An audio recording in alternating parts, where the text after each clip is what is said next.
Assalamualaikum warahmatullahi wabarakatuh. Salam sejahtera untuk kita semua. Eh, kita hari ini saya akan coba membahaskan tentang pembahasan soal tryout CPNS yang dilaksanakan oleh Primagama, yaitu mengenai materi wawasan kebangsaan. Saya akan coba menjelaskan terlebih dahulu tentang konsep dari wawasan kebangsaan itu sendiri. Jadi di materi CPNS di bagian SKD itu nanti ada 3 sub bagian materi, yaitu TWK, tes wawasan kebangsaan, kemudian IU, tes intelijensi umum, dan tes karakteristik pribadi atau TKP. Nah, di bagian pembahasan tryout ini, nanti saya akan coba memaparkan sedikit dan mencoba menjelaskan tentang soal yang sudah kalian kerjakan di tryout Primagama. Baik ya, kita langsung saja. Mungkin saya memperkenalkan diri saya terlebih dahulu ya. Nama saya Helmi Hakim, saya pengajar tes wawasan kebangsaan di Primagama Banjarmasin. Kita langsung saja untuk mempersingkat waktu di materi soal yang sudah kalian kerjakan di tryout kemarin. Kita mulai dari soal yang pertama. Nah, di sini di soal pertama ini meminta kita untuk mencoba memberikan penjelasan tentang yang namanya fungsi dan kedudukan Pancasila dalam kehidupan berbangsa dan bernegara. Nah, jadi ini merupakan poin penting ya ketika kita mempelajari tentang materi TWK, maka konsep tentang Pancasila itu harus kita pahami dengan baik. Nah, di sini kalau kita pahami baik-baik dari soal ini, Pancasila digunakan sebagai dasar untuk mengatur penyelenggaraan negara. Nah, itu sudah diberikan clue yang paling mendasar ya, dijadikan sebagai dasar. Ini sesuai dengan kedudukan Pancasila dalam pembukaan UUD 45 alinea keempat ya. Maka jawabannya lah sebagai dasar negara. Nah, jika ada pertanyaan yang menanyakan kepada kita, Pancasila itu kalau sebagai pandangan itu apa? Berarti kalau sebagai pandangan hidup bangsa, berarti dia merupakan pedoman atau yang namanya acuan kita dalam menjalankan kehidupan berbangsa ya. Ketika berbicara tentang Pancasila sebagai jiwa atau jiwa bangsa, maka Pancasila di sini kedudukannya adalah sebagai bahwa lahirnya Pancasila itu berbarengan dengan lahirnya negara Indonesia, yaitu 17 Agustus 1945. Nah, dari situ kita harus paham ya, Pancasila itu nanti disahkan pada tanggal 18 Agustus 1945 pada sidang PPKI yang pertama. Nah, jika Pancasila sebagai perjanjian luhur bangsa, maka di sini kita harus memberikan pemahaman bahwa Pancasila itu merupakan hasil dari konsensus atau kesepakatan para pendiri bangsa. Dan kita tahu dalam perumusan Pancasila itu merupakan hasil dari kesepakatan para founding father atau pendiri bangsa. Ya, mudah-mudahan bisa dipahami. Ya, kita lanjut ke soal nomor 2. Nah, di soal nomor 2 ini menjelaskan tentang Pancasila sebagai perjanjian luhur bangsa. Nah, ini sudah kita bahas tadi di soal nomor 1. Jika dia sebagai perjanjian luhur bangsa, maka kita dapat memberikan gambaran bahwa Pancasila itu memiliki arti, yaitu bahwa Pancasila itu telah disepakati dan disetujui oleh para pendiri bangsa, ya, yang wajib dijunjung tinggi, dilestarikan dan dilaksanakan dalam usaha mengisi kemerdekaan Indonesia. Nah, berarti pemahamannya di sini adalah jika Pancasila sebagai perjanjian luhur bangsa, berarti Pancasila itulah merupakan hasil dari kesepakatan atau konsensus dari founding father. Nah, itu pemahaman dan penjelasan sederhananya ya. Jadi intinya dari dua soal nomor 1 dan nomor 2 tadi, harusnya kita sudah bisa membuat gambaran bahwa fungsi dan kedudukan Pancasila itu penting sekali untuk dipelajari ketika kita menghadapi soal TWK, CPNS, karena merupakan bagian dari substansi yang penting dan itu sering ditanyakan di dalam soal ya, baik itu soal CPNS maupun soal-soal kedinasan yang lain ya. Kemudian di soal lanjut nomor 3, di sini tentang arti penting Pancasila ya, sebagai ideologi yang mempersatukan seluruh rakyat Indonesia.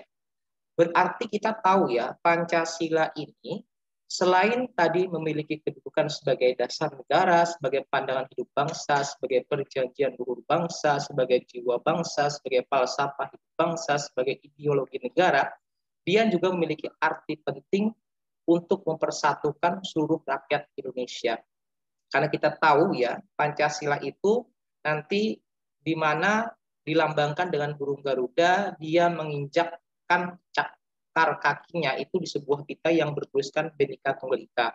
Maka dalam konteks ini, kita harus memberikan pemahaman bahwa Pancasila itu dapat mempersatukan semua golongan, ya. Bahwa dengan Pancasila semua golongan, semua aliran, suku bangsa Indonesia dan suku lainnya di Indonesia dapat dihimpun menjadi satu bangsa, yaitu bangsa Indonesia yang berbhinneka tunggal ika. Ini saya jelaskan dari pemahamannya ya. Di konsepnya adalah tentang bahwa ketika berbicara tentang Pancasila yang dapat mempersatukan, maka larinya adalah tentang konsep Bhinneka Tunggal Ika. Berbeda-beda tetapi tetap satu. Ya, itu pemahaman di soal nomor 3 ini ya. Kemudian kita lanjut lagi ya ke soal nomor 4. Di sini menanyakan tentang Pancasila itu sebagai way of life dalam kehidupan bermasyarakat, berbangsa, dan bernegara. Berarti dalam konteks ini, berarti dijadikan sebagai yang namanya pedoman hidup. Nah, di sini ada yang baru ya, Pancasila sebagai yang namanya kepribadian bangsa. Nah, jika Pancasila sebagai kepribadian bangsa, maka analogi sederhananya begini ya, kepribadian itulah merupakan karakteristik atau identitas yang melekat pada diri kita ya. Jadi itu dapat membedakan kita dengan orang lain, sehingga jika kita jadikan Pancasila sebagai kepribadian bangsa, maka di sini kedudukan Pancasila adalah membedakan bangsa Indonesia dengan bangsa lainnya. Nah, itu berarti dia kedudukannya sebagai kepribadian bangsa. Ya. Oke, berikutnya kita lanjut ke soal nomor 5. Nah, di sini tentang prinsip musyawarah mufakat sesuai dengan jiwa Pancasila. Kita harus paham ya, konsep musyawarah mufakat itu dalam Pancasila merupakan pengamalan dari Pancasila, yaitu sila keempat. Nah, di sini Pancasila dalam kehidupan bermasyarakat itu terkandung nilai positif, yaitu keputusan. Nah, ini harus kita pahami ya. Kita harus berbicara tentang nilai positifnya. Nah, nilai positifnya berarti ketika kita berbicara tentang prinsip musyawarah, nilai positifnya apa? Keputusan yang diambil itu pasti akan menghasilkan satu keputusan yang paling bagus. Berarti memiliki kedudukan keputusan tersebut itu yang nantinya akan mudah dilaksanakan oleh seluruh peserta musyawarah atau dapat dilakukan oleh semua golongan. Berarti konteksnya ketika kita berbicara tentang nilai positif, maka Pancasila itu dalam sila keempat, keputusan yang diambil dalam musyawarah mufakat itu dapat dilaksanakan oleh seluruh peserta yang hadir atau semua golongan. Selain itu juga dia memiliki kualitas, yaitu keputusan yang dihasilkan itu memiliki kualitas yang bermutu atau yang baik dibandingkan keputusan-keputusan yang lain yang dimusyawarahkan dalam musyawarah tersebut. Nah, itu konteks pemahamannya. Jadi ketika kita berbicara tentang nilai positif dalam pengambilan keputusan dalam musyawarah, maka keputusan yang diambil tersebut adalah keputusan yang diambil itu menghasilkan suatu keputusan yang bermutu dan mudah dilaksanakan. Nah, kemudian kita lanjut ke soal nomor 6. Nah, sebelum kita lanjut ke soal nomor 6 ini, berarti tadi dari soal nomor 1 sampai nomor 5, itu menjelaskan tentang fungsi dan kedudukan Pancasila dan pengamalan dari Pancasila itu sendiri. Berarti satu poin penting yang harus dipelajari ketika kita mempelajari soal tes wawasan kebangsaan, yang pertama adalah tentang kedudukan dan fungsi Pancasila itu sendiri. Yang kedua adalah tentang pengamalan dari nilai-nilai Pancasila itu sendiri. Karena itu menjadi substansi materi yang paling pokok dan yang paling sering ditanyakan dalam soal TWK. Sekarang kita lanjut ke soal nomor 6. Nah, soal nomor 6 inilah tentang faktor yang menyebabkan penyelenggaraan pemerintah tidak transparan sehingga menimbulkan korupsi. Nah, kita tahu ya, ini adalah merupakan kondisi dinamika negara kita hari ini. Ada banyak kepala daerah yang tersandung korupsi, bahkan anggota legislatif dan mungkin beberapa lembaga di institusi pemerintahan itu tersandung kasus korupsi. Yang mana kita paham kasus korupsi ini menjadi perhatian kita ketika kita berbicara tentang agenda reformasi, kemudian sampai nanti kita berbicara tentang pembentukan KPK sendiri pada tahun 2002 ya, pada masa pemerintahan Megawati Soekarno Putri, maka kita memberikan pemahaman bahwa kenapa korupsi ini cenderung terjadi marak di negara Indonesia? Apakah hukum tidak ada yang mengaturnya? Jadi jawabannya, hukum di negara kita sudah mengatur tentang yang namanya tindak pidana korupsi. Tetapi kita paham betul kenapa penyelenggara pemerintah tidak transparan. Karena kita harus memberikan pemahaman bahwa hukum itu di negara kita dijadikan sebagai alat untuk memperkokoh kekuasaan, bukan dijadikan sebagai landasan dalam menjalankan kekuasaan.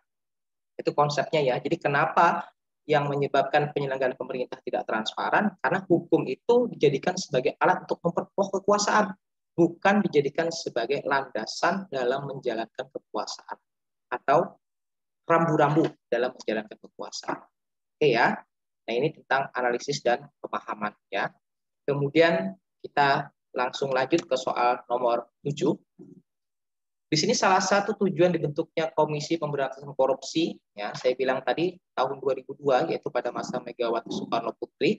Alasannya apa? Karena kita tahu ya, setelah reformasi itu, tujuan agenda reformasi itu membersihkan semua kabinet pemerintahan dari yang namanya korupsi, kolusi, dan nepotisme.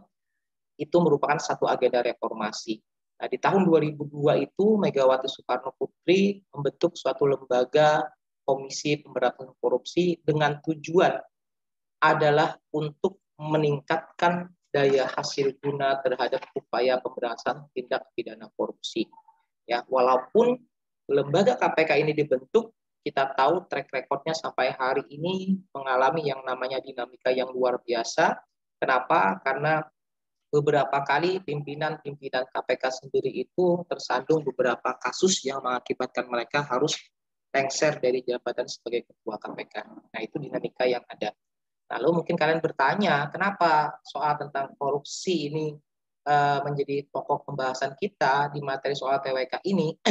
Jadi alasannya adalah soal TWK itu yang nantinya muncul di soal tes yang ketika kita setiap tes untuk persiapan CPNS itu cenderung banyak berhubungan dengan kondisi dinamika yang terjadi hari ini. Maka kita ambil contoh ya, di soal tahun 2020 atau 2019-2020 kemarin, ketika kita berbicara tentang itu adalah tahun di mana ada beberapa kasus tentang wilayah perairan kita seperti konflik di Natuna, buktinya itu muncul di soal TWK yang tahun kemarin ya. Kemudian ketika kita berbicara tentang kita mengalami pada satu tahun, yaitu tahun pemilu, maka soal di TWK, di tes tahun itu biasanya akan berhubungan dengan pemilu ya, yang cenderung lebih dekat terhadap yang namanya Undang-Undang Dasar 1945 pasal 22E tentang asas pemilu. Nah, itu makanya saya bilang ketika kita mempelajari TWK maka peka terhadap dinamika negara kita hari ini, karena soal TWK itu cenderung akan merambah pada satu konsep di mana akan lebih banyak ditanyakan yang berhubungan dengan kondisi negara hari ini. Dan ingat, kondisi negara kita hari ini berada pada satu di mana negara kita menghadapi satu pandemi yang luar biasa, tidak hanya dihadapi oleh bangsa kita, tapi seluruh dunia. Jadi kalau nanti ada soal tentang pengawalan nilai Pancasila, sila yang cocok sekali diterapkan, misalkan saya beri contoh ya, contohnya misalkan ketika nanti kita keluar rumah harus menggunakan masker. Tujuannya apa? Untuk menjaga diri kita dan melindungi orang lain, supaya tidak merugikan orang lain ketika kita keluar rumah tidak menggunakan masker. Maka hal tersebut sesuai dengan pengamalan sila keberapa? Berarti jelas itu adalah pengamalan sila kelima. Nah, makanya saya bilang contohnya sangat yang namanya aplikatif dan sesuai dengan dinamika negara saat ini. Oke ya, bisa dipahami. Nah, sekarang kita lanjut ke soal nomor 8. Nah, ini soal tentang sejarah. Nah, saya beri gambaran dulu. Jika soal tentang sejarah, biasanya di soal CPNS itu cenderung akan lebih sering menanyakan kita soal sejarah yang memunculkan semangat nasionalisme. Maka biasanya soal yang paling sering itu ditanyakan adalah ketika pada masa penjajahan sampai masa pergerakan nasional sampai masa kemerdekaan. Nah, artinya apa? Jika nanti kalian ingin belajar tentang soal sejarah, maka fokuslah pada sejarah perjuangan bangsa. Sejarah perjuangan bangsa ya, dimulai dari perlawanan kedaerahan, contoh seperti perang Diponegoro, perang Padri misalkan, perang Aceh, kemudian lagi sampai nanti berdirinya suatu organisasi pergerakan nasional, ada hampir 15 lebih ya organisasi pergerakan nasional yang berdiri di Indonesia. Maka kita harus bisa jeli dalam memilih nanti kira-kira kita prediksikan, oh misalkan contoh nanti tentang Budi Utomo misalkan, kemudian lagi Indes Partis. Nah, jadi ingat beberapa yang namanya organisasi pergerakan nasional itu tidak semuanya harus kita baca, karena untuk belajar soal tes CPNS itu kita harus belajar memprediksi dengan analogi dan penalaran yang sesuai dengan yang namanya harapan dan keinginan dari yang namanya tujuan adanya soal TWK itu, yaitu membentuk semangat nasionalisme. Nah, jadi kalau nanti kita bisa diskusi tatap muka langsung, kita mungkin bisa membahas langsung tentang apa sih dan prediksi apa yang bisa kita tentukan untuk belajar materi sejarah ini, ya. Nah, di sini yang ditanyakan tentang masa penjajahan, yaitu pada masa pemerintahan VOC, ya. Nah, sikap permusuhan terhadap Belanda semakin besar, ya, karena VOC memaksa penduduk untuk menebangi pohon-pohon rempah-rempah untuk membatasi jumlah produksi agar harga rempah-rempah tetap stabil. Kebijakan ini dikenal dengan nama, jadi saya beri penjelasan dulu. VOC itu banyak memberikan satu kebijakan. VOC itu didirikan pada tahun 1602, ya, di Hindia, di wilayah Nusantara ini. Tujuannya adalah untuk bagaimana menghindari persaingan dagang antar sesama pedagang Belanda sendiri di wilayah Nusantara. Sehingga apa? Untuk meminimalisir persaingan tersebut, lalu dibentuklah yang namanya VOC, ya. Nah, pembentukan VOC sendiri ini mereka memiliki banyak yang namanya kebijakan. Nah, jadi yang mungkin kalian harus cari contoh seperti misalkan seperti hak oktroy, itu hak yang dimiliki oleh VOC, ya. Kemudian hak oktroy itu adalah hak istimewa yang diberikan oleh pemerintah Belanda terhadap VOC. Nanti ada hak untuk memonopoli perdagangan, hak untuk membentuk pasukan dan lain-lain, ya. Jadi itu mungkin perlu dibaca tentang hak oktroy. Nah, kalau di sini VOC juga melakukan beberapa kebijakan. Salah satunya adalah untuk menjaga stabilitas rempah-rempah yang nantinya agar harga rempah-rempah tetap stabil, maka apabila jumlah pasokan rempah-rempah itu nanti di kalangan penduduk atau petani pribumi itu sangat banyak, maka akan mengakibatkan harga barang tersebut akan menjadi turun. Nah, untuk menghindari tersebut, salah satu kebijakan yang diberikan oleh pemerintah VOC yaitu mereka menerapkan satu kebijakan namanya ekstirpasi. Deekstirpasi ini yang dilakukan oleh mereka adalah menebangi beberapa perkebunan-perkebunan atau lahan-lahan pertanian yang ada sudah tanamannya mendekati panen dan membakarnya. Setelah menebang, mereka membakarnya. Tujuannya apa? Mereka menyisakan hanya beberapa dengan tujuan apa? Agar jumlah barang itu terbatas, rempah-rempah jumlahnya terbatas sehingga harga barang akan semakin tinggi atau tetap stabil. Nah, ini istilah bahasanya adalah tentang hukum permintaan dan penawaran, ya. Yaitu ekstirpasi itulah untuk menjaga kestabilan harga barang-barang dengan cara menebang dan membakar perkebunan milik penduduk, ya.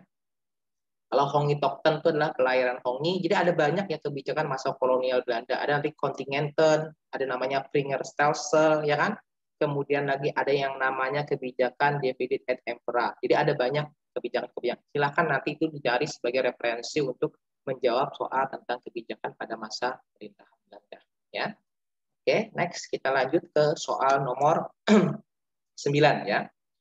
Nah, di sini yang ditanyakan adalah tentang suasana kebatinan atau cita-cita hukum dasar negara Republik Indonesia terangkum dalam, ketika kita berbicara tentang cita-cita hukum dasar negara Republik Indonesia itu terangkum dalam, yaitu terangkum dalam 4 pokok pikiran pembukaan UUD 1945. Kenapa? Karena kita tahu 4 pokok pikiran pembukaan UUD 45 ini adalah merupakan aplikasi dari penjabaran dari nilai-nilai Pancasila atau dijiwai oleh nilai-nilai Pancasila. Kita tahu ya, pokok pikiran pertama pembukaan UUD 45 itu dijiwai oleh sila ketiga, pokok pikiran kedua dijiwai oleh sila kelima, pokok pikiran ketiga ya dijiwai oleh sila keempat, dan pokok pikiran keempat dijiwai oleh sila 1 dan kedua. Jadi saya beri contoh paling gampang ya. Ketika bangsa kita itu berusaha mewujudkan suatu keadilan sosial bagi seluruh Indonesia, maka itu merupakan pokok pikiran yang keberapa? Maka jawabannya adalah pokok pikiran kedua. Kenapa kedua? Karena pokok pikiran kedua pembukaan UUD 45 itu dijiwai oleh sila ke-5. Oke, itu pemahamannya ya. Jadi untuk lebih jelasnya, nanti mudah-mudahan kita punya waktu untuk diskusi dan berkomunikasi. Ya, kita lanjut ya ke soal nomor 10. Negara, nah ini yang baru tadi saya jelaskan ya. Jadi saya bilang bahwa negara hendak mewujudkan suatu keadilan sosial bagi seluruh rakyat Indonesia. Jika ingin mewujudkan suatu keadilan sosial bagi seluruh rakyat Indonesia, ini jelas ya penjabaran dan penjelmaan dari nilai sila kelima. Berarti sila kelima tadi adalah merupakan pokok pikiran yang tertuang dalam pembukaan UUD 45 yang kedua. Jadi jawabannya adalah yang kedua. Jadi jangan jawabnya kelima, yaitu betul. Itu betul adalah merupakan penjabaran dari nilai sila kelima. Tapi pokok pikirannya dalam pembukaan UUD 45 itulah merupakan pokok pikiran yang kedua. Oke ya, bisa dipahami ya. Mudah-mudahan sampai di sini ketika penjelasan ini yang berhubungan dengan Pancasila, maka kalian harusnya sudah punya gambaran bahwa yang pertama tentang fungsi dan kedudukan Pancasila, yang kedua adalah tentang pengamalan dari nilai-nilai Pancasila itu sendiri menjadi substansi yang paling penting, yang paling sering ditanyakan di dalam soal tes wawasan kebangsaan yang berhubungan dengan Pancasila, dan itu yang cenderung sering ditanyakan. Kemudian soal berikutnya, soal nomor 11. Jadi pertanyaan ini menanyakan tentang makna yang terkandung pada nilai patriotisme. Kita harus bisa membedakan antara nilai patriotisme dan nilai nasionalisme. Patriotisme ini lebih kepada nilai kepahlawanannya, kalau nasionalisme adalah lebih kepada perasaan cinta terhadap bangsa dan negaranya. Ya. Sehingga dalam kehidupan berbangsa dan bernegara, yang manakah yang terkandung pada nilai patriotisme dalam kehidupan kita berbangsa dan bernegara? Yaitu ini paling mudah ya soalnya, yaitu rela berkorban untuk kepentingan bangsa dan negara. Ya. Ada banyak beberapa nilai-nilai patriotisme, yaitu salah satunya adalah tentang rela berkorban untuk kepentingan bangsa dan negara. Ya. Nah ini soal mudah saja ya, mungkin bagi saya pribadi, tapi mungkin bagi kalian juga ini merupakan soal yang bukan yang sulit ya. Kemudian lagi yang berikutnya di sini tentang kewajiban warga negara untuk ikut dalam upaya bela negara. Tentang penduduk dan warga negara itu diatur di pasal 26 dan pasal 27. Ya. Di pasal 27 ayat 1 itu menjelaskan tentang yang namanya kita kedudukan yang sama dalam hukum dan pemerintahan. Ya. Di pasal 27 ayat 2 itu menjelaskan tentang mendapatkan penghidupan atau pekerjaan yang layak. Di pasal 27 ayat 3 tentang bela negara. Ini berarti jawabannya itu B. Jadi jangan sampai kita tertukar ya, karena pasal 27 ayat 3 ini kalimatnya itu hampir mirip dengan pasal 30 ayat 1 nanti. Nah, di pasal 27 ayat 3 ini tentang tiap-tiap warga negara itu wajib ikut serta dalam usaha pembelaan negara. Nah, kalau di pasal 30 ayat 1, tiap warga negara itu wajib ikut dalam usaha pertahanan keamanan negara. Jadi 27 ayat 3 tentang bela negara, 30 ayat 1 tentang pertahanan keamanan negara. Ya.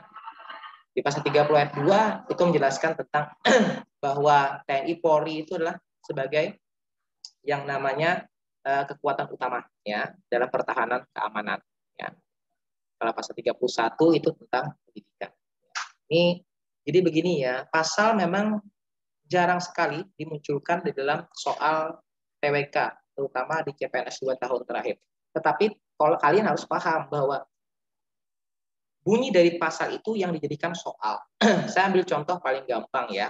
Saya pernah menemukan soal tentang Undang-Undang Nomor 22E atau yang menjelaskan tentang yang namanya impeachment atau pemakzulan terhadap presiden.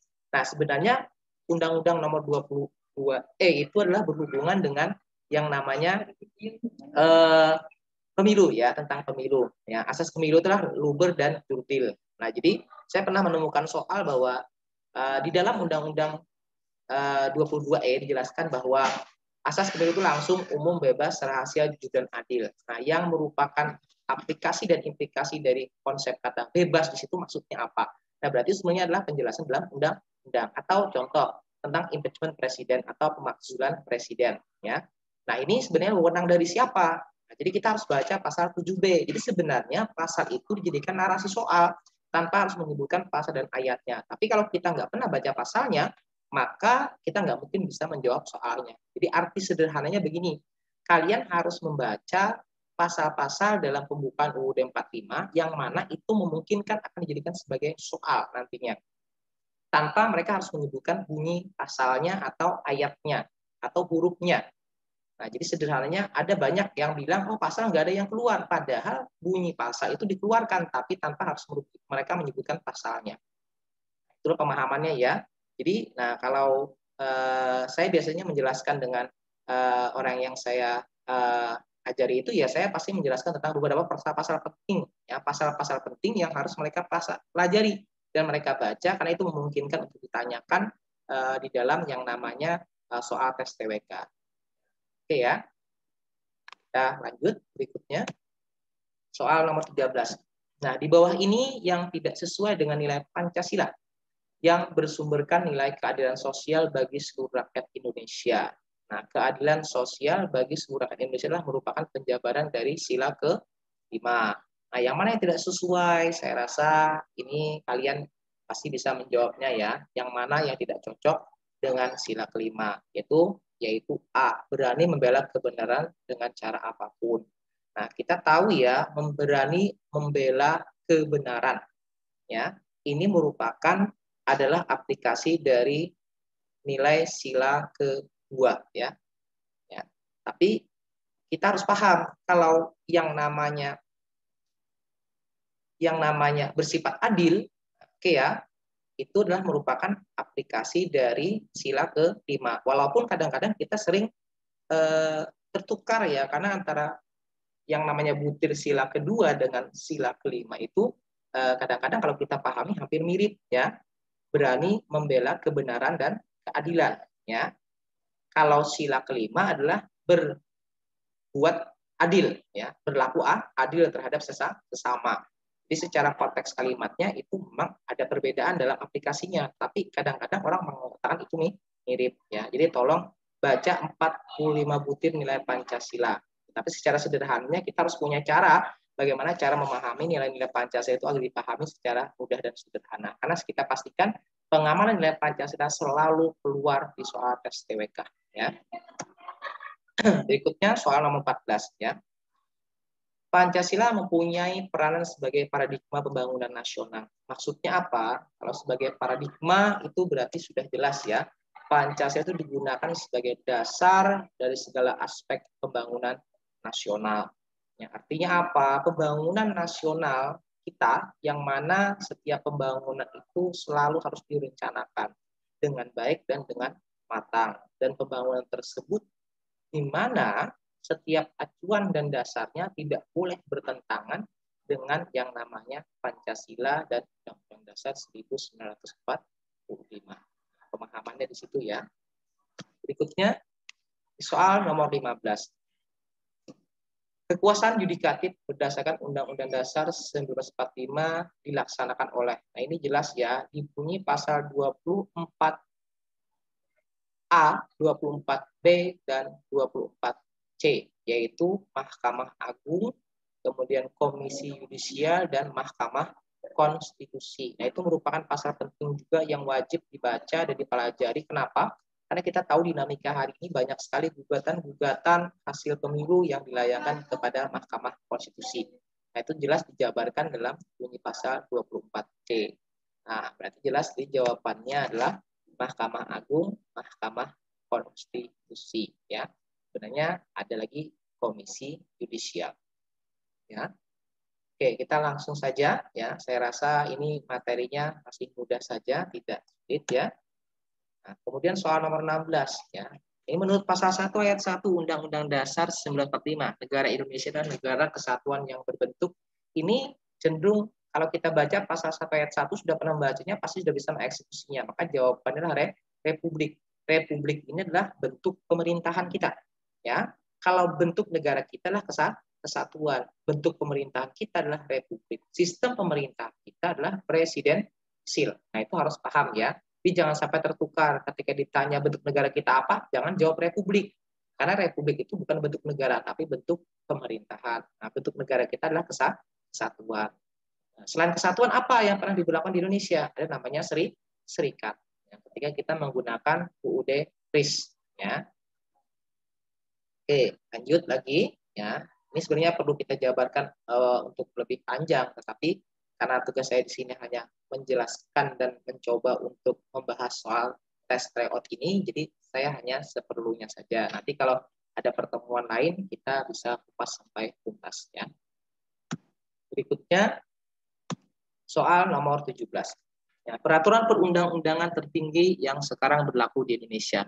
Jadi tolong berikan pemahaman, ini Yang tertinggi itu jelas adalah Undang-Undang Dasar 1945, yang paling rendah itulah peraturan daerah. Nah, kalau secara urutannya apa yang paling tinggi? Yang paling tinggi itu adalah UUD 45, yang kedua ada TAP MPR, kemudian yang ketiga ada undang-undang dan perpu, kemudian yang keempat ada PP, ada peraturan pemerintah, yang kelima ada Perpres, peraturan presiden, yang terakhir adalah Perda, peraturan daerah. Nah, itu secara urutannya ya, berdasarkan dari yang tertinggi sampai yang terendah ya. Oke, lanjut ya di soal nomor 18. Nah, di soal nomor 18 ini berbicara tentang konsep Bhinneka Tunggal Ika. Jadi Bhinneka Tunggal Ika itu terjabarkan jelas dalam sebuah kitab ya, yaitu kitab kitab berhubungan dengan kitab Negara Kertagama dan kitab Sutasoma. Ingat ya, yang berhubungan dengan Pancasila itu ada dua kitab ya, kitab Negara Kertagama dan kitab Sutasoma ya. Kitab Sutasoma itu nanti dikarang oleh U Tantular dan Negara Kertagama itu dikarang oleh U Prapanca. Nah, kalau istilah Bhinneka Tunggal Ika itu ada dalam kitab Sutasoma, kalau istilah Pancasila ada dalam kitab Negara Kertagama. Nah, ketika kita berbicara tentang Bhinneka Tunggal Ika adalah memandang Kepulauan Nusantara sebagai satu kesatuan, ini kita harus melihat di pasal 1 ayat 1. Negara Indonesia adalah negara kesatuan. Berarti kita terdiri dari berbagai macam ras, suku, bangsa, agama, adat istiadat, dan lain-lain. Berarti jelas kita adalah kesatuan, berbeda. Nah, republik itulah merupakan bentuk pemerintahan. Itu berhubungan dengan konsep politik. Nah, berarti jelasnya Bhinneka Tunggal Ika itu memandang bangsa Indonesia itu, kepulauan bangsa kita itu berdasarkan konsep kesatuan sosial politik. Jadi jangan sosial budaya. Karena konsepnya kita harus paham dalam bunyi pasal 1 ayat 1. Negara itu negara kesatuan yang berbentuk republik. Republik itulah bentuk pemerintahan, itu konsep politik. Nah, itu dasar pemahamannya ya. Berikutnya soal nomor 19 ya. Dalam kehidupan modern seperti sekarang ini, makin kita sadari pentingnya hubungan antar bangsa. Hal ini sesuai dengan isi pembukaan UUD 45 alinea keempat. Kalau kalian baca dan pernah mengerti tentang bunyi pembukaan UUD alinea keempat, maka kita harusnya paham bahwa di alinea keempat adalah bunyinya kemudian daripada itu untuk membentuk suatu pemerintah negara Indonesia yang melindungi segenap bangsa Indonesia ya, dan seluruh tumpah darah Indonesia, dan untuk memajukan kesejahteraan umum, mencerdaskan kehidupan bangsa, dan ikut melaksanakan ketertiban dunia yang berdasarkan kemerdekaan, perdamaian abadi, dan keadilan sosial. Maka disusunlah kemerdekaan kebangsaan Indonesia itu dalam suatu undang-undang dasar dan seterusnya ya. Berarti jelas di sini kita mengerti bahwa alinea keempat itu jawabannya adalah C, ikut serta dalam menjaga ketertiban dunia. Berarti kalau soal seperti ini konteksnya harus paham dong kita setiap alinea pembukaan UUD 45 ya. Jadi ingat ya, di alinea pertama itu adalah kita negara yang anti terhadap penjajahan. Nah, di alinea ketiga itu harus kita pahami ya, di alinea ketiga itu atas berkat rahmat Allah yang Maha Kuasa dan dengan didorongkan oleh keinginan luhur. Nah, ini bukti bahwa bertemunya di mana kita negara Indonesia bukanlah negara yang sekuler. Kenapa? Karena kita meyakini bahwa kemerdekaan kita yang kita peroleh itu bukanlah hasil usaha saja, tapi juga merupakan rahmat dari Tuhan yang Maha Esa. Ya, itu arti. Jadi ketika kita bicara tentang yang namanya titik temu antara nasionalis dan agamis, yaitu di alinea ketiga. Dan itu menunjukkan bahwa negara kita bukanlah negara yang sekuler. Ya. Oke, berikutnya di soal nomor 20. Nah, dalam tahapan pemilu, KPU memberi kesempatan setiap warga negara untuk mendaftar bakal calon legislatif. Hal ini sesuai dengan pasal 27 ayat 1 ya. Yakni apa? Yakni jelas setiap warga negara memiliki kedudukan yang sama dalam hukum dan pemerintah. Ini adalah hak politik. Ini murni bunyi pasal yang ditanyakan di sini. Nah, tetapi soal ini kurang relevan ya kalau kita jadikan acuan untuk menjadi dasar atau soal untuk TWK. Tetapi bisa saja nanti ya penjabaran bunyi pasalnya dijelaskan di dalam bunyi pertanyaannya. Maka kita akan diberikan yang namanya pertanyaan yang menanyakan kepada kita aplikasi dari bunyi pasal ini apa? Ya, contohnya dalam kehidupan nyata. Maka contohnya nanti kita ikut aktif dan ikut serta dalam yang namanya dunia politik. Misalkan kita menjadi kader partai. Nah, ini merupakan bentuk dari aplikasi dari pasal 27 ayat 1 ini. Ya, ketika kita berbicara kedudukan kita dalam hukum dan pemerintahan. Ya. Oke, soal nomor 21. Nah, ini kan pertanyaan ini, nah ini saya bilang tadi, ingat ya, setelah kemerdekaan Indonesia 17 Agustus 1945, bangsa Indonesia itu masih dirongrong oleh adanya yang namanya gerakan dari luar yang ingin berkuasa kembali dan menguasai kembali wilayah Indonesia. Salah satunya adalah kedatangan tentara Nika nantinya, ya. Sehingga apa? Kita harus mempertahankan kemerdekaan kita melalui dua cara. Yang pertama adalah perjuangan secara fisik dan perjuangan secara diplomasi. Salah satu perjuangan secara fisiknya adalah pertempuran 10 November di Surabaya. Penyebabnya apa dan latar belakang peristiwa itu apa? Ini adalah merupakan soal yang sering ditanyakan di pelajaran IPS SD kelas 5 atau kelas 6 atau di pelajaran-pelajaran IPS di SMP ya. Yaitu jelas terbunuhnya Brigjen AWS Malabi ya, yang menjadi pemicu akhirnya terjadi pertempuran hebat di Surabaya, dan kita tahu 10 November ini nantinya diperingati sebagai Hari Pahlawan ya. Oke, kita lanjut ke soal nomor 22.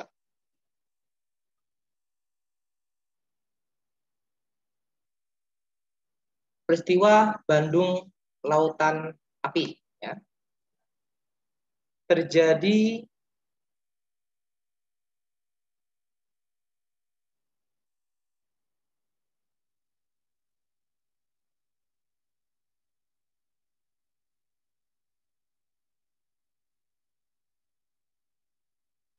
oke ya.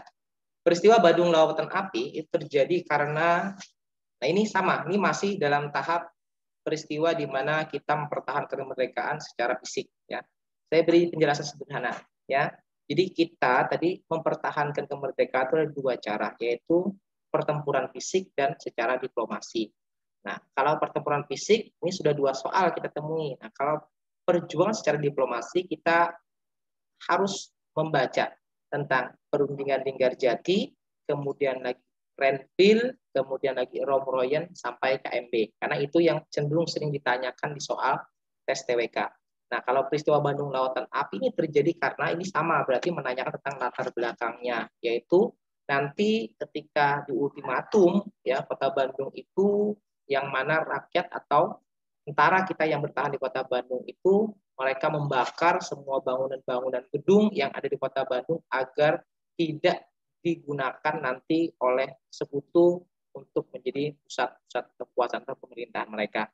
Jadi ketika nanti mereka menyerang Kota Bandung dan dapat menguasainya, mereka tidak bisa memanfaatkan apapun dari fasilitas Kota Bandung tersebut.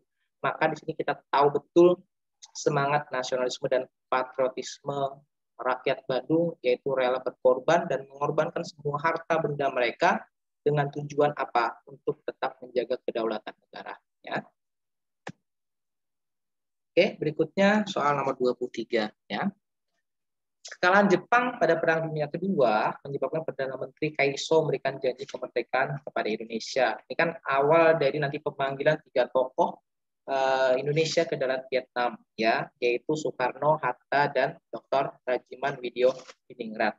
Yang mana nanti mereka memberikan janji bahwa akan memberikan kemerdekaan kepada Indonesia dengan mengumumkan pembentukan Badan Penyelidik Usaha Persiapan Kemerdekaan Indonesia pada tanggal 1 Maret. Ya. Nah, faktor yang mendasari para pemuda menuntut segera dilaksanakan upaya kemerdekaan karena begini, golongan tua itu cenderung ingin lebih yang namanya kooperatif terhadap Jepang karena mereka menginginkan tidak adanya pertumpahan darah dalam perjuangan kemerdekaan kita karena sudah terlalu banyak kita berkorban nyawa. Tapi golongan muda dengan semangat membaranya, mereka menginginkan bahwa sudah tahu karena mereka Jepang itu sudah kalah dengan sekutu sehingga kita harus memproklamasi kemerdekaan tanpa harus berkoordinasi atau berdiplomasi kembali dengan Jepang. Nah, sehingga faktor yang mendasari pemuda itu menuntut segera dilaksanakan upaya kemerdekaan diri dan terlepas dari pengaruh Jepang adalah jawabannya Karena kemerdekaan kita, Indonesia adalah merupakan hak Indonesia sendiri, bukanlah hasil pemberian atau persetujuan dari negara lain. Makanya kita harus pahami di bunyi teks proklamasi itu kami bangsa Indonesia dengan ini menyatakan kemerdekaan Indonesia. Nah ini menandakan bahwa kemerdekaan itulah hak kita sendiri dan hasil kerja keras kita sendiri, bukanlah pemberian dari Jepang. Ya, oke. Ya, lanjut lagi di soal nomor 24. Nah, di sini ditanyakan tentang cita-cita hukum negara Republik Indonesia itu terdapat dalam, ini sudah jelas jawabannya adalah pembukaan UUD 1945, tepatnya di alinea keempatnya, cita-cita negara, tujuan negara, dan dasar negara. Itu lengkap terangkum dalam pembukaan UUD 45. Ya. Maka yang kita harus pahami, kita tahu negara kita pernah beberapa kali melakukan amandemen pertama, kedua, ketiga, dan keempat. Kita tidak pernah mengubah pembukaan UUD 45. Tetapi yang boleh diamandemen itu adalah hanyalah pasal-pasal saja. Ya. Berikutnya, nomor 25. Ya, lembaga yang berwenang menyeleksi hakim agung. Nah, ini maka baca nanti pasal 24B tentang Komisi Yudisial. Ya, makanya ingat ya, tolong baca baik-baik pasal 24A, 24B, dan 24C tentang kekuasaan yudikatif. Kenapa? Karena lembaga-lembaga ini center dibicarakan di tahun ini. Kenapa? Karena tentang nanti kontroversialnya Undang-Undang Cipta Kerja, misalkan, kemudian lagi tentang peraturan tentang investasi miras, misalkan ya. Ada banyak lagi peraturan perundang-undangan yang kita harus paham tentang mekanisme pengusulannya yang juga melibatkan dari Mahkamah Konstitusi, tentang Mahkamah Agung, karena kita tahu ya, di dalam tugas Mahkamah Konstitusi itu salah satunya adalah tentang menguji undang-undang terhadap Undang-Undang Dasar 1945. Nah, kalau Mahkamah Agung itu adalah menguji peraturan perundang-undangan di bawah undang-undang terhadap undang-undang. Nah, jadi tolong dibaca baik-baik 24A, 24B, dan 24C. Ya, jadi kalau nanti kita ada sesi diskusi atau ketemu, atau kita ada forum pembelajaran, mungkin kita bisa jelaskan lebih detail. Ya. Oke, berikutnya soal nomor 26. Ya, hak warga negara yang terkandung dalam nilai dasar Sila Persatuan Indonesia. Hak warga negara. Berarti kita harus paham ya, sila ketiga, ya, Persatuan Indonesia ini lebih kepada makna tentang semangat nasionalisme kita ya sebagai warga negara, yaitu di mana kita memiliki hak yaitu mengembangkan budaya daerah untuk memperkaya budaya nasional ya, terkandung dalam nilai dasar hak warga. Jadi kalau kita lihat pelaksanaan ibadah itu jelas adalah sila pertama ya. Hak yang sama untuk mendapatkan jaminan di perlindungan hukum. Nah, ini jelas ya tentang di mana kita adalah aplikasi dari sila kedua ya. Yang misalkan yang C mengembangkan budaya daerah ya, dengan budaya ini kan merupakan contoh dari semangat nasionalisme. Jamin berpartisipasi politik dalam kebebasan berorganisasi adalah jabaran dari sila keempat. Berpartisipasi dalam pemilu ini juga merupakan sila keempat. Jadi jawaban adalah, jadi yang paling cocok adalah sila ketiga, itu adalah jawaban C, mengembangkan budaya daerah untuk memperkaya budaya nasional. Inilah merupakan contoh dari semangat nasionalisme. Ya. Walaupun di narasi soal ini kurang tepat karena dia menanyakan tentang haknya, ya, haknya. Kita tahu ya ada hak dan kewajiban. Makanya ini narasi soalnya kurang relevan, ya. Oke, berikutnya soal nomor 27 ya. Nah, ini kewajiban warga negara yang terkandung dalam nilai dasar sila kemanusiaan yang adil dan beradab. Kewajiban warga negara yang terkandung dalam nilai dasar sila kemanusiaan yang adil dan beradab. Ini merupakan butir dari nilai yang ditanyakan adalah sila kedua ya.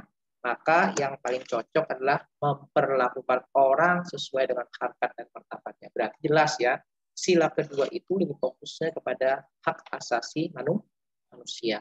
Ya, kalau yang B mengembangkan persatuan, ini jelas sila ketiga ya. Tidak memaksakan kehendak kepada orang lain adalah aplikasi penjabaran dari nilai sila 4 ya.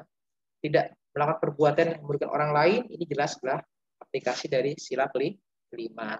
Pengembangan toleransi atau beragama ini lebih kepada sila pertama ya. Oke, lanjut lagi. Soal nomor 28 ya. Nilai instrumental sila kemanusiaan yang adil dan beradab, yaitu berupa jaminan hak warga negara yang tercantum dalam kemanusiaan yang adil dan beradab, yaitu berupa jaminan hak warga negara yang tercantum ke dalam yang namanya pasal 27 ayat 2. Ya, pasal 27 ayat 2. Tadi di awal sudah saya jelaskan, di pasal 27 ayat 2 itu menjelaskan tentang hak untuk mendapatkan pekerjaan salah satunya ya. Berikutnya nomor 29. Sebab khusus terjadinya perang di Ponorogo. Nah, ini saya bilang, kenapa perang di Ponorogo? Kita tahu ya, beberapa perang dalam perlawanan kedaerahan yang paling sering ditanyakan itu kalau bukan perang Padri, maka perang di Ponorogo. Karena kita tahu dua perang ini merupakan perang yang cukup heroik dan merupakan perang ini juga mendapat julukan The War of Java, yaitu perang Pulau Jawa. Karena telah banyak menewaskan banyak korban jiwa, dan ini dapat merugikan luar biasa kas negara Belanda sampai mereka mengalami kekosongan kas karena untuk membiayai perang ini. Dan kita tahu ya, perang ini juga mendapatkan perhatian yang luar biasa dari pemerintah Belanda sendiri. Nah, kita tahu perang ini berlangsung pada periode 1825 sampai 1830 ya. Adapun yang menjadi penyebab khusus yang sering ditanyakan di soal itu adalah tentang bahwa Belanda itu mengusik ya makam leluhur Pangeran Diponegoro dalam pembangunan rel kereta api yang mereka bangun. Kita tahu kenapa makam itu begitu penting bagi masyarakat Jawa, karena kita tahu makam itu memiliki kedudukan yang sakral terhadap penghormatan mereka terhadap leluhur. Ya, maka jawabannya itu yang paling tepat adalah E. Ya. Nah, ini saya bilang kalau kita belajar sejarah itu, karena materi sejarah itu banyak sekali, tapi kita harus bisa memprediksikan yang mana kira-kira yang harus kita fokuskan untuk kita pelajari. Ya. Oke, berikutnya soal terakhir, soal nomor 30 ya.